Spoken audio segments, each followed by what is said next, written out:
Hi everybody.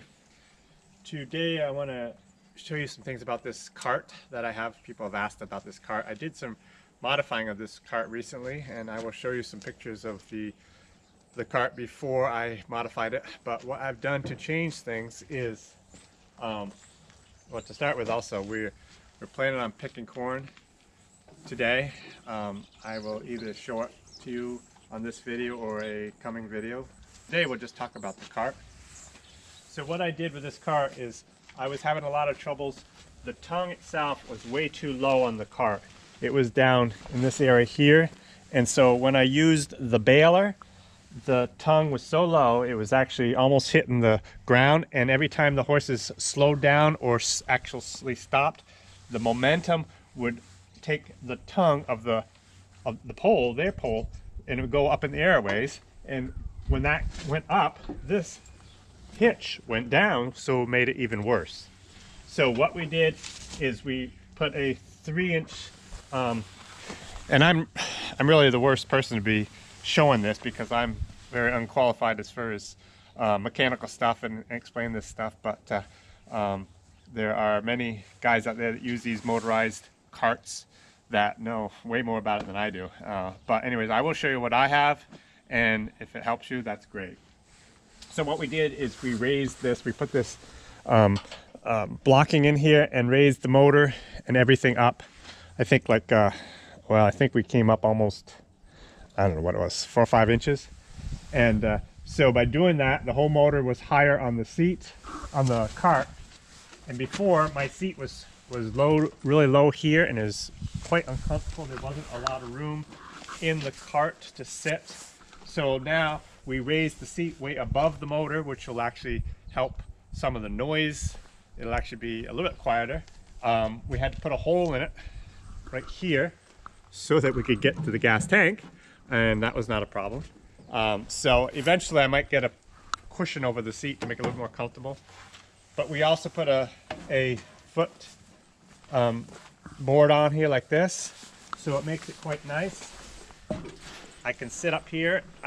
I'm probably, oh my goodness, I must be 6 or 10 inches taller, higher than I was before, so I have more visibility than I had before, which is great. I like that a lot. So, so that's what we're gonna try.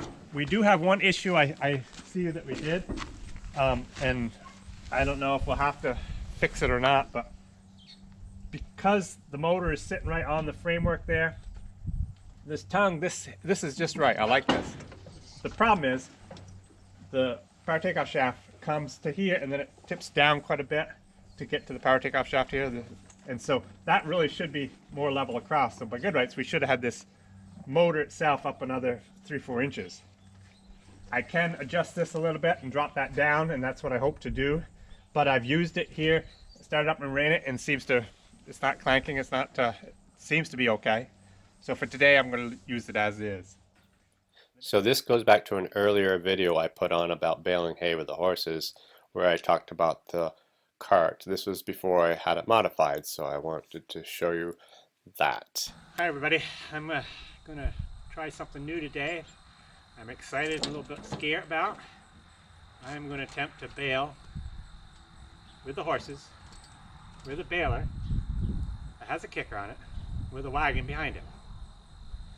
I've had this cart here for several years, and it's got a 13 horsepower motor on it.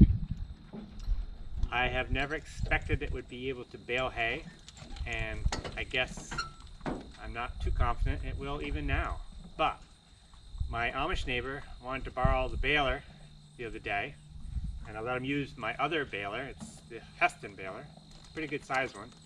And I asked him how he was going to power it, and he said he was just going to put a 13 horsepower motor on it. I said, you think a 13 horsepower motor would run that baler? He said, yeah, it did on our other ones. I said, well, I've got this cart here with a 13 horsepower motor. It'd be a lot simpler if you just use that, if you think that would work. So we did. And he took it down there, and he, of course, the way they do it, they have to bring the hay loose to the barn, and the baler's stationary at the barn. So then they would fork it into the baler, so he could control how much hay goes in pretty good. So he had a little troubles. There was a kicker on it that didn't work, so we had to loosen up that a lot so that the bales would go through easier. But he said it baled fairly good. So I have decided, just for laughs, I'm going to try this baler. It's a smaller baler, but it has a kicker on it, and to see if it would work. A friend of mine stopped in this morning, Will, and he said he helped another Amish in another community that actually bales in the field, and he said they set up a 13 horsepower motor on their baler. He says it did not work with the kicker. Every time the kicker was engaged to throw a bale, it stalled the motor. So he came and looked at mine, and he said, well, that's a lot different. That has a gear reduction on it, and yes, it does. So I'm going to explain that to you, and your guess is as good as mine, but we're going to try it today. I don't know how it's going to work with this cart. So this cart, another guy asked me about this cart. It's got a 13 horsepower motor on it, and it's a fairly new Honda, or some offset of a Honda. It's oh, it is a Honda. It's a 390 Honda. I'm almost positive it's a 13 horsepower. It doesn't even say on it what it is. I've just been told it's 13. But it does have a gear reduction setup. I don't even know where I bought this unit. It's got a pulley with a belt that I have a tensioner on when I kick it in gear, and then it's got a power takeoff with the sprockets for the gear reduction. So that has always worked pretty good on my little tether that I've used. But this is a whole nother ball game. Now, one problem, this cart is not set up anywhere near like I'd like it. It is such that the tongue is way too close to the ground. And right here we're in a bad spot, but I'm hoping in the field it might work. But anyways, this is what we have now. So these are the modifications I did on my car. I hope it's help to somebody that's either building a cart or wants to modify theirs. I'm very pleased with what we've done on this cart. Have a good day.